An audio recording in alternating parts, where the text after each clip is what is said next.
Hello and welcome to The Journal, the web-based show where you will get a close-hand look at interesting people and jobs within the industry. I'm your host, Stefan. And I'm your host, Jocelyn. Today we have several great stories that are sure to keep you tuned in. First, we'll see how Nick Zakalian balances two worlds when he's an electrician by day and a rock star by night.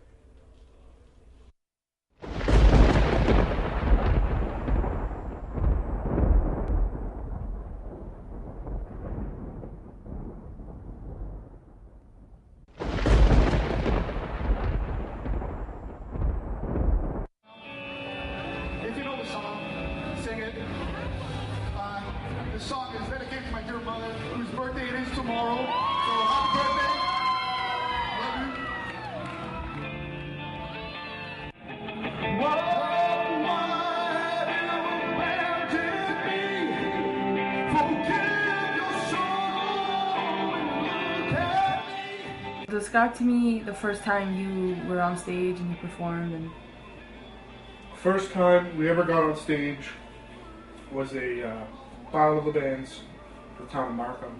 It was kind of something we were just doing for fun, just to see what it was like.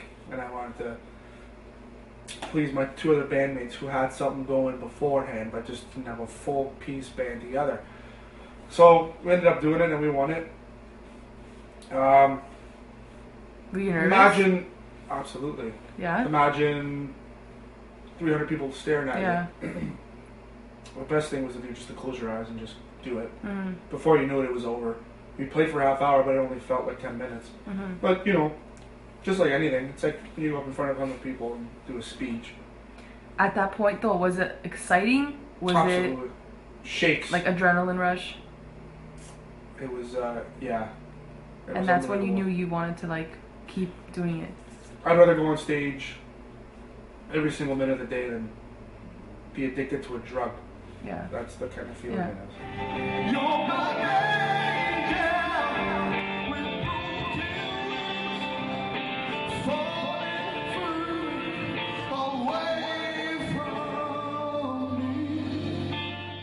By night, Nick transforms himself into a talented rock star. But by day, Nick resumes the role of the hard-working electrician. So explain to me, what does your daily job entail? What do you do? Well, I'm up at around 6 in the morning. Start at 6:30. It can entail anything to do with electrical. The benefits of it are that you get to work with somebody different at all times. And you've always got someone with you. They're teaching you. So every day you're going to work, you're learning something brand new. We caught up with Nick at one of his performances last month. How do you feel about balancing your time between a full-time job and being a lead singer? Well, ultimately, music is still a passion of mine, and I don't want it to feel like it's an obligation. So if any time I don't feel like this is something I want to do, I'm the kind of person that will give 150% to something I like to do. The rock style lifestyle, but in reality, it's real hard to do. So I find that I need some structure in my life. I can't rely on music itself to, even to make a living. Not everyone is kind of shaped up to be an average Joe during the day and then perform in front of crowds at night. So what does it really take to perform like that? Passion. You have to enjoy to do it. People don't do things just to do them. Ideally what people say all the time is you get a job that you'll enjoy, something that you'll like doing the rest of your life. Mm-hmm. So while you're doing that, I wanted to ask you an important question. All right. If someone were to come to you right now while you're doing this and offer you a recording contract, yeah, would you drop everything and fulfill your rock star dream? Absolutely. That's what you want to do? Absolutely. Who wouldn't?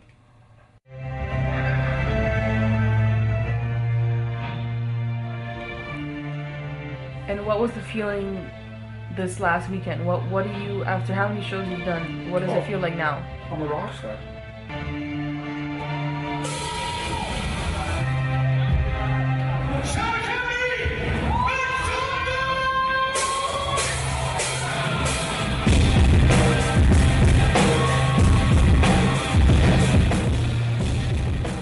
That was a great look at an up-and-coming band, and to finish off our band series, Shawn Dumas got to meet up with Dave Houghton, guitarist of the band Tonight with the Night. Houghton also works as a mechanic that coincides with his passion for music.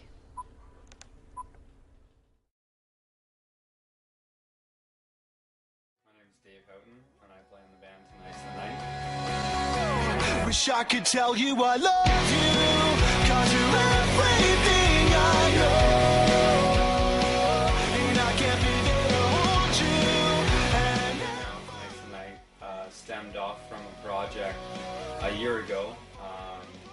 We were called Waking Up in Vegas at the time, and we were under a record label under Universal Music.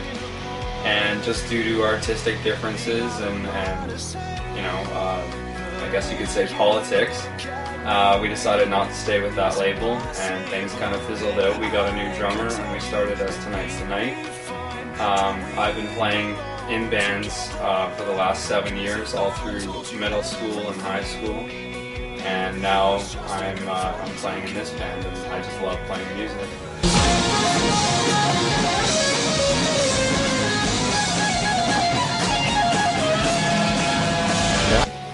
Well, I mean, in high school, I started just taking auto because it was something I was kind of interested in, and I also knew, you know, it's going to help to know how to fix a car.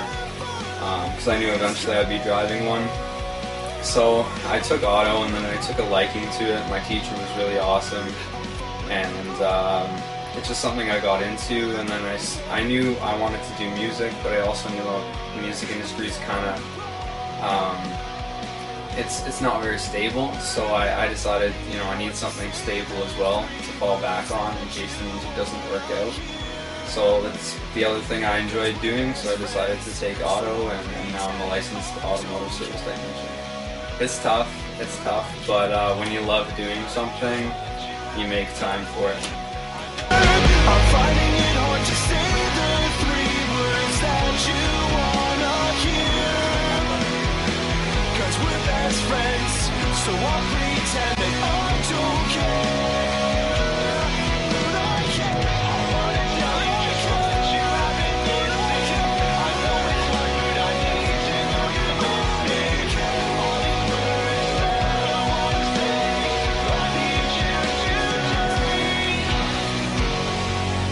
I definitely enjoy doing music more. That's my passion. The automotive thing is more just, it's my money maker. I don't make a lot of money doing music right now. Hopefully it's a means to an end eventually. I hope to be doing something in the music industry, whether it's performing live, whether it's recording bands, whether it's teaching. That's what I really want to do. I can see myself probably working at a shop for the next 3 or 4 years until something big happens with the band. I hope to be doing something in the music industry in the next 5 years or so.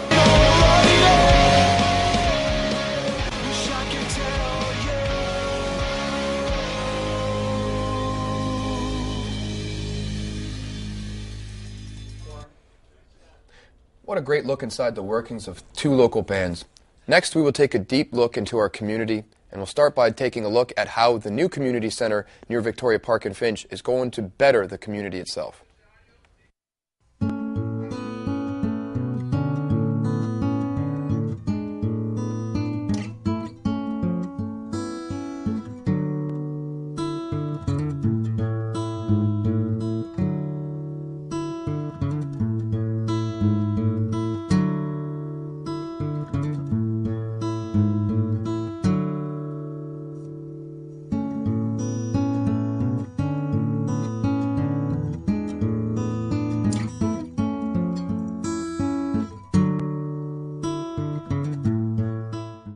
This is Chesterlee, a neighborhood located in northeast Scarborough and recently has been plagued by bad media attention. The current community coroner does a fantastic job of keeping the at-risk youth out of trouble. But now they're looking forward to the brand new community center opening up in early November. What kind of impact do you think that's going to have on today's youth and all the at-risk youth that are residents of Chesterlee? Oh, a huge impact, I'm telling you, because 2 summers ago I was actually involved in promoting this project. I was going door to door, letting people know this service is going to be started soon. I believe by the end of this year, it's going to be fully constructed. Just getting feedback from people, like what things would you like to see in there. A couple of things that really stood out was, there's really not much of a daycare center around. There wasn't like a good basketball indoor, so that was one of them. There's going to be a pool in there, so I think it's going to be a big benefit for Chesterley youth, and it's going to give them the opportunity to hire within. So only positivity could come out of this. When we move into the new space, we are looking forward to doing some bigger programs.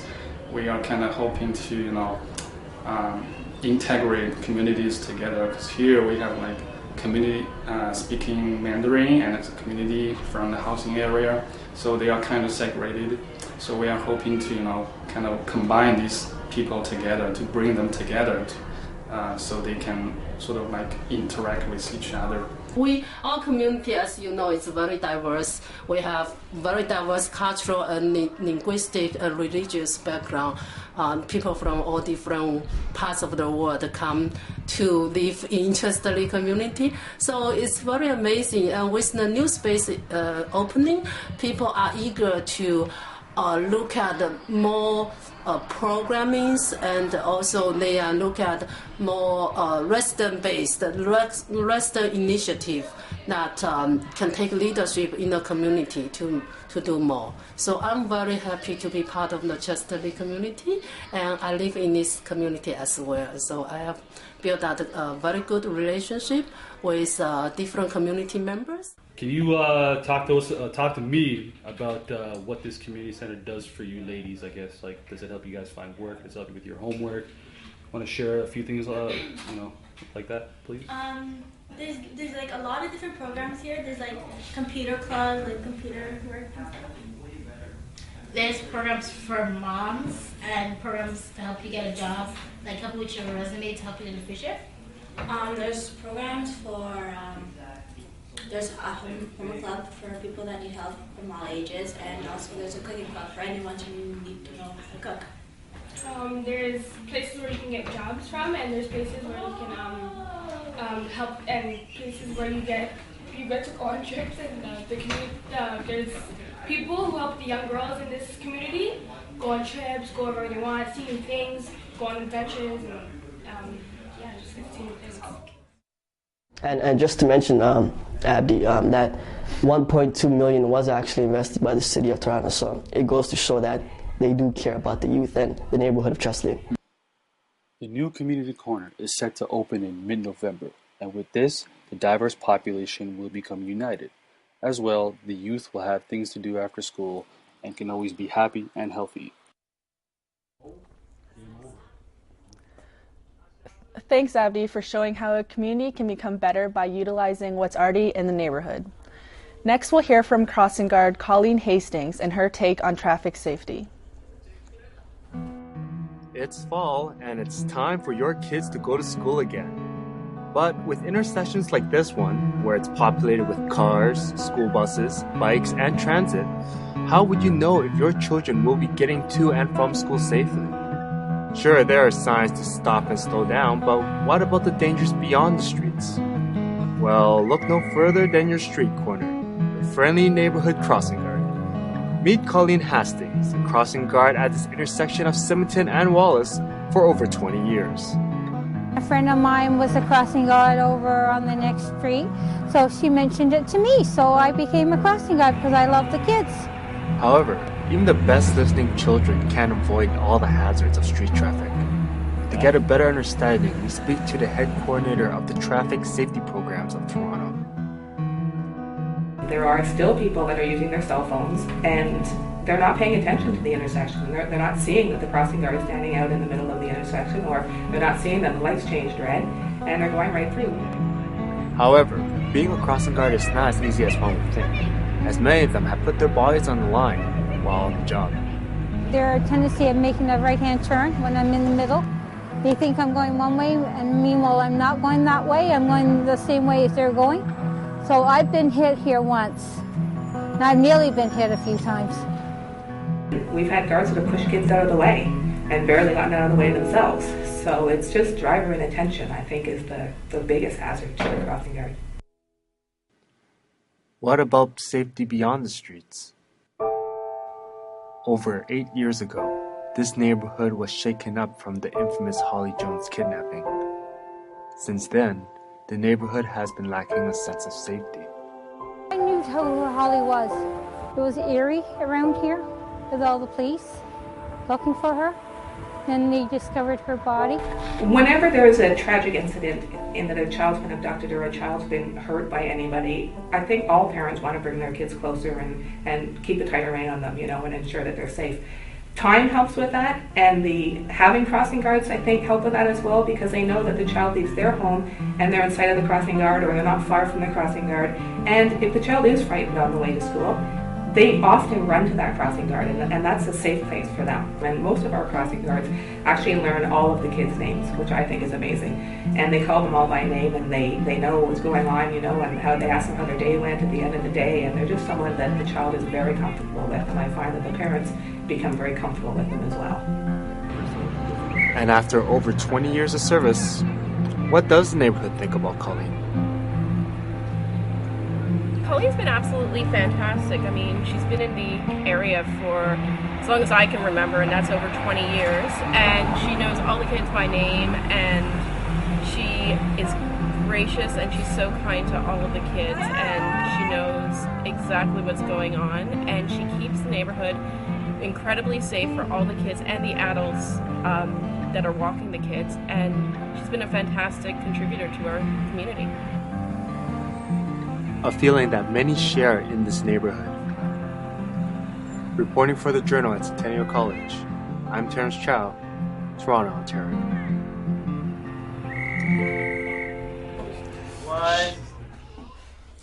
What a great feel-good story. Next, we take a look at a young teacher struggling to find work after graduation and looking into alternative teaching opportunities.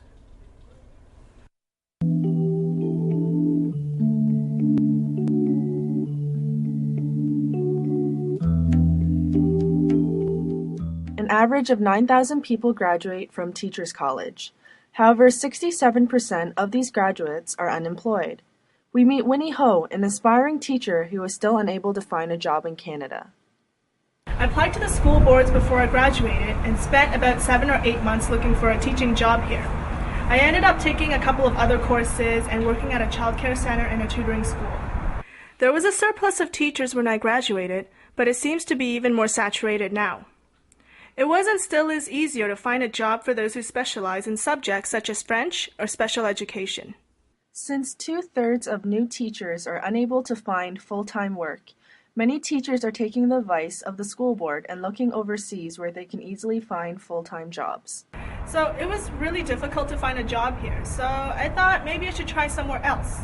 Then Hong Kong popped into my mind, since I've always been fascinated with the culture there. I applied, went through a series of interviews, then got a job there, spent a couple of years teaching there, and now I'm back. So my overseas experiences will definitely help me pursue a career here. The education system is quite different in Hong Kong, and it took some time to adjust to the pace of things, but underneath all of that, it allowed me to work with the admin staff, with the principals, and the other teachers. We collaborated on individual lessons and school-wide activities. Not only was I able to work with my kids in the classroom, I was also able to see the big picture, to see how my classroom fit into the campus and the rest of the school. I believe wherever I am, as long as I'm working with children, I get to try things out, test my theories, and reflect upon my practice. There doesn't seem to be a lot of jobs out there, so I'm back in school. I want to learn and experience more. I think upgrading a degree seems to be a must these days. There's a lot of competition, but I'm hopeful.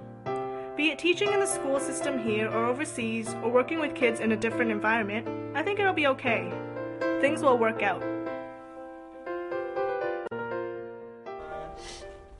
We wish her all the best in her job hunt. Up next, the protest sweeping the world. We've got an inside look at what Occupy Toronto is all about.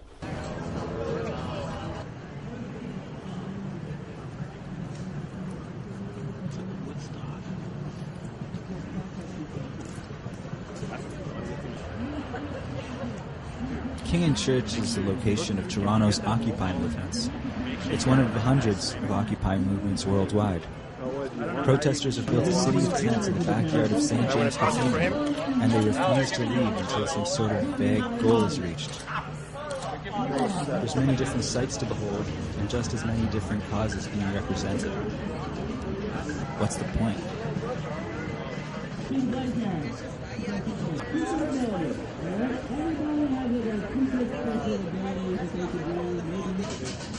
know what we're missing right now? Look over there.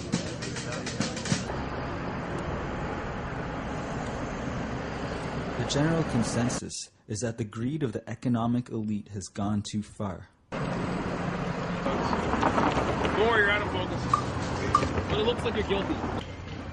Oh yeah, I'm just here because, you know, the gap between the rich and the poor has gotten ridiculously big, right? And, you know, it's really good to see a whole diverse group of people get together like this for one good cause, right? I think the really important thing that happened too is, you know, they recognize that this is an occupation on already occupied land. That was really important. Yeah, that is. So, yeah, it's really good. Really good. Peaceful community here. It's great. Yeah, I hope it stays like this. Yeah. Thanks, guys. All the time. Yeah.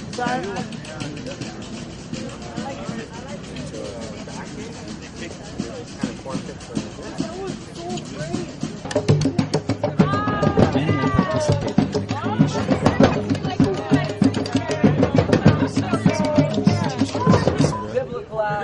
of others are just screaming. Yeah, Dante, the divine comedy. Wake up, intellectual. I know how I stay single. Now I know how you do. Single angle that you can This is imagine not going from well. fucking reality. So guess what? Young minds are brilliant. Worst orgy ever. Some just want to play around. And they're the ones who are really dropping the ball. I come here because I believe we got a fundamental problem right at the root of what justice is, and a whole lot of other things I come here to bring to the table. But everybody's here with a common goal of finding a way to make the world better. It's not like just going and making taxes a little more fair. We're here really trying to figure out an answer to a problem that's been going on for a long time. At least I want to preface that is my impression. I'm not talking for them at all. Every person here speaks for themselves, which is why the big message I'm trying to push out is, why are the people not coming here to talk to us about it? We see lots of discussion on forums and lots of other people going back and forth, but there's nothing like coming down here and just having a discussion. Absolutely. That's perfect. Make sure to get a good At Monarch Day, this movement is at the very least an expression of our freedom and a celebration of our freedom. However, it's inevitable that any point this movement has to make.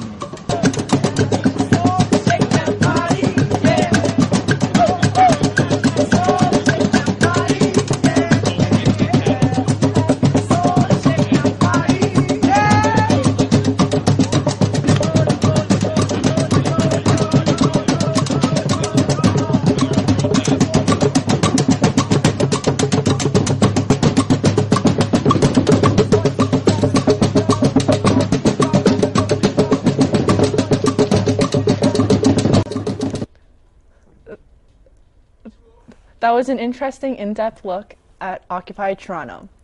Thanks, Ramy.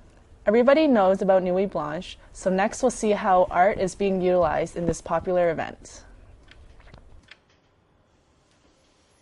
The sun illuminates over our city, keeping everything in the light.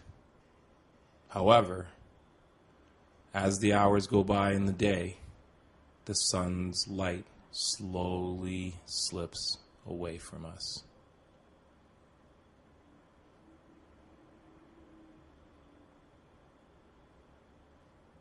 At least before it goes, it hits pollution and gives us this nice ray of light.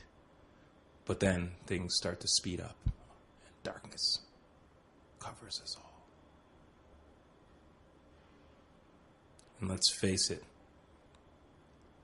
a bolt of lightning couldn't even keep the sky as bright.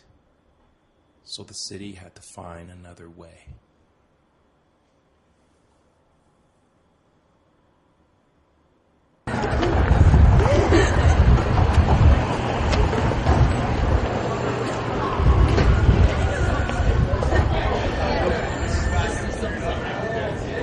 So, what do you tell me about a little bit about your suit? Can't. Oh, you can't? You can't hear me. Okay. It's dirty in there. It is? It's dirty in there. Yeah? Yeah, absolutely. Last 4 years, the city has undertaken a night full of festivals. We are going to cover only Zone B. However, there is over so many art installations that there isn't enough time to cover all of them. So we gave you the best highlights. Like take the streetcar. Piece of time rolls right past you.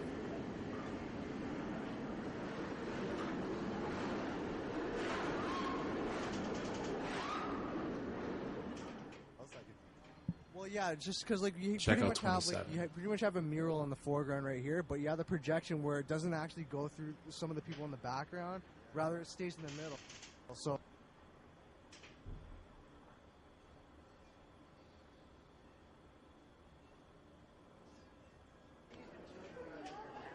Who needs trees anymore? Soon they'll be able to animate images that you just look out your window. Like this deer. Deer still interacting, still moving around.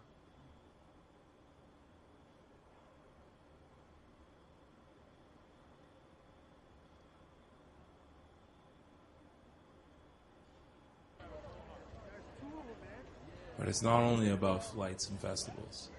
There's also art installations that would blow your mind. Like take this one. A combination of fire, interactive with the audience, and then live entertainment.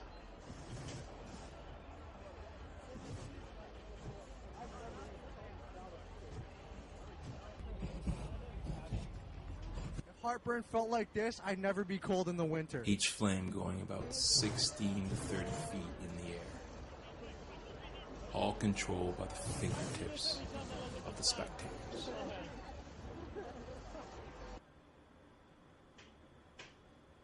Check out this failed artist's attempt to animate. Now it's a 12-minute window. Anyone ever play high-angle Tetris? Well, you can look at it dissolve right before your eyes.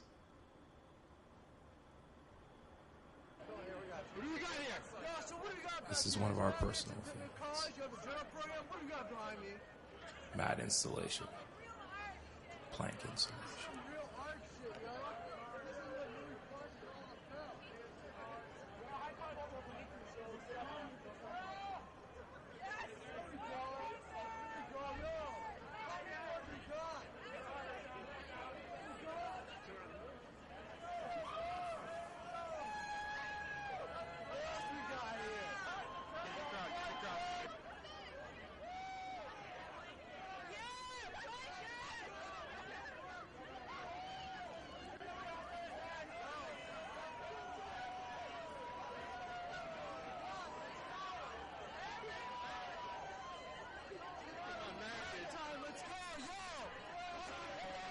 Any other time, this would have never been possible. But tonight, this Louis ball just took over everyone's mind.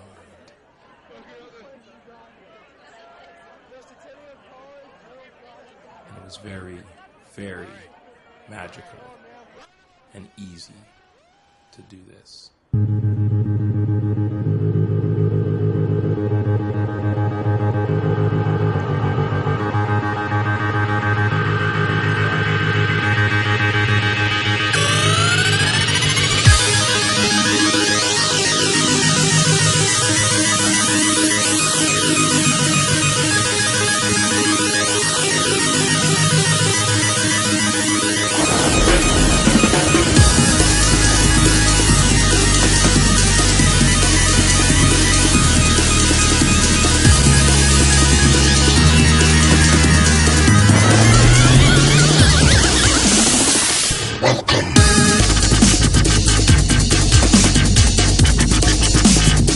That was a great piece showing the power of art in the city. Thanks, Deryck. And before we end today's show, we also have a live performance from Spencer and the Humans. Take it away, boys.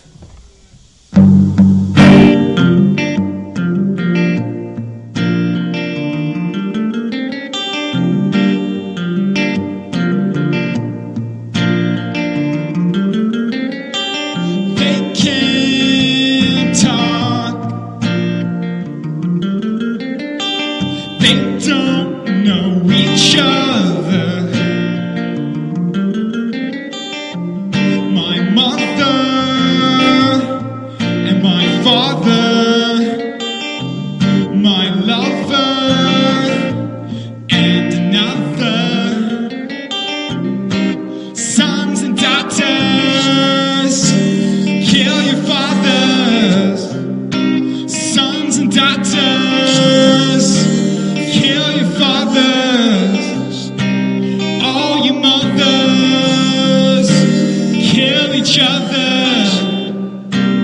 All you mothers, kill each other.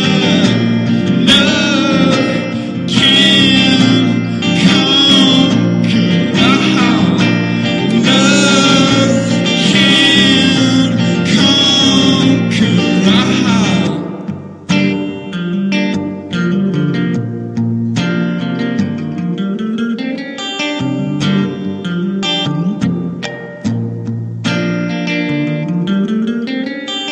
I have no heart,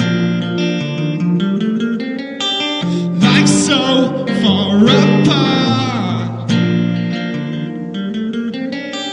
living in the dark. I can't stop, you won't stop. Sons and daughters, kill your fathers.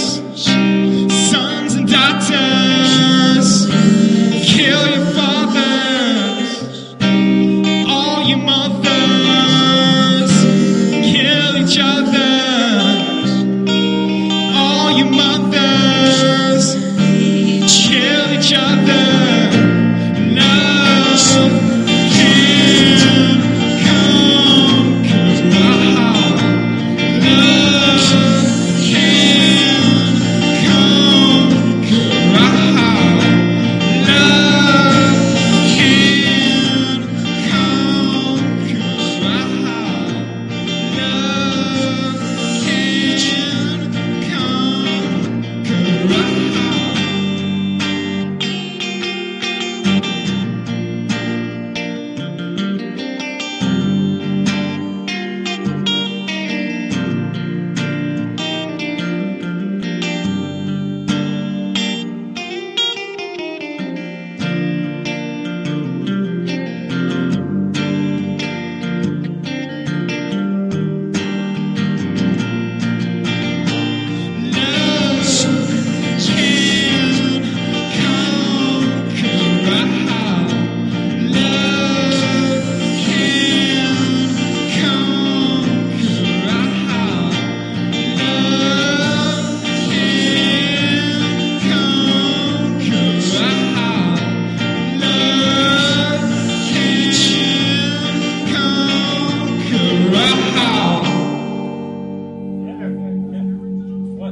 Well, that's all the time we have for today, folks. But be sure to tune in next time for even more interesting stories. We're your hosts, Jocelyn. And I'm Stefan. Thanks for watching Centennial College, the Journal. Take care.